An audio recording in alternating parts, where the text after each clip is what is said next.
different styles of belly dance. When you have oriental and tribal, everybody's style is just slightly different, and teachers teach it in different ways as well. So this is my way that I teach at my dance academy, and if you ever go to another workshop or another class and a teacher or instructor teaches it just slightly different, it's okay. It's just a different style or a different way of teaching it.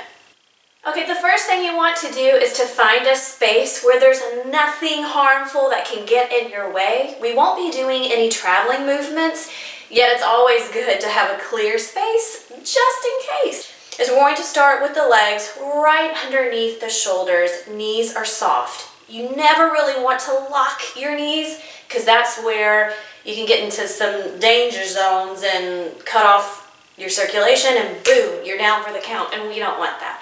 So make sure the legs are right underneath the shoulders and are very soft. Soft meaning we're not bending like in a plie a lot, we're just softly bending those knees here.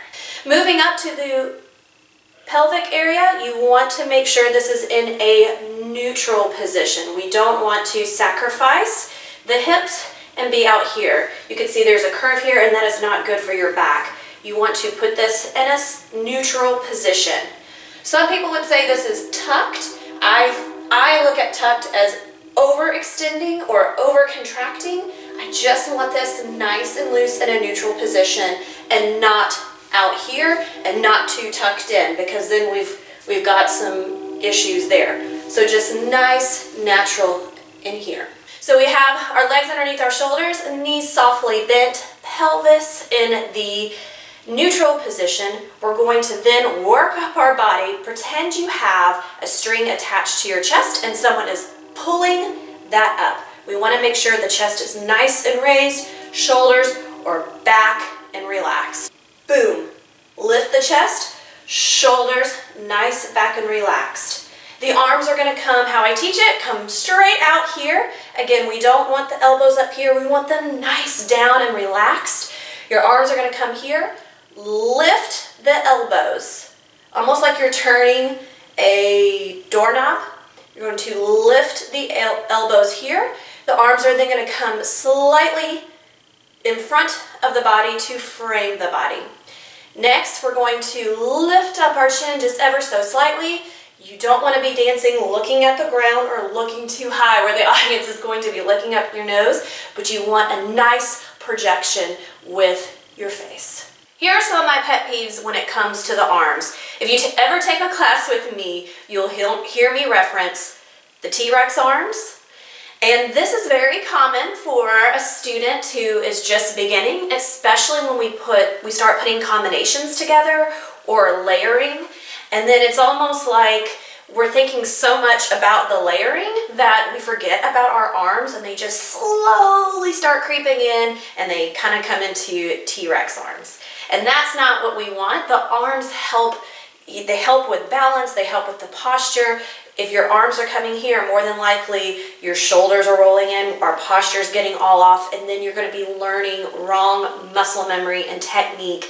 That again is the foundation for all the other moves that we do. The other common arms that I see, I call these praising arms.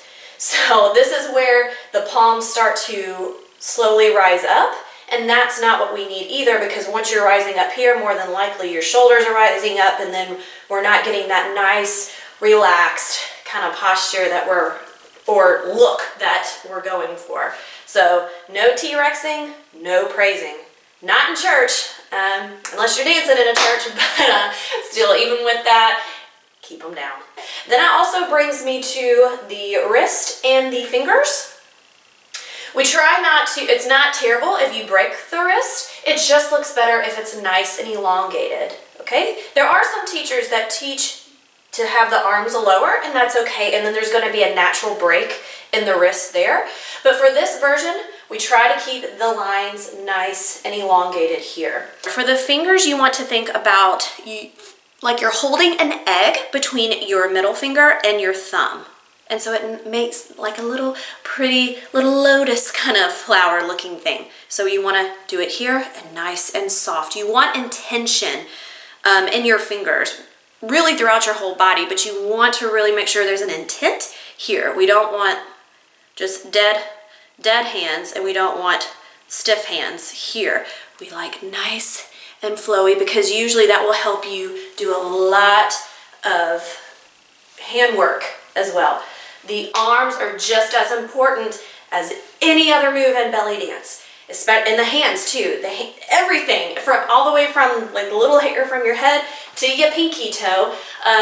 Everything's important, and it's a lot to think about, and I get that. So that you have to practice. Back to the arms, we like at IDA, nice and long extension here, and then again, intention in the fingers. We're purposely making our fingers nice and light, but there's intent there. We don't forget about them, in other words. If you have any questions or you liked this video, let me know of any more suggestions of what you want to see. But this is an easy intro. Step in if you're putting your little toe into the belly dance water to get you started. Again, this does not replace a face-to-face class, so shimmy your way in to a live class.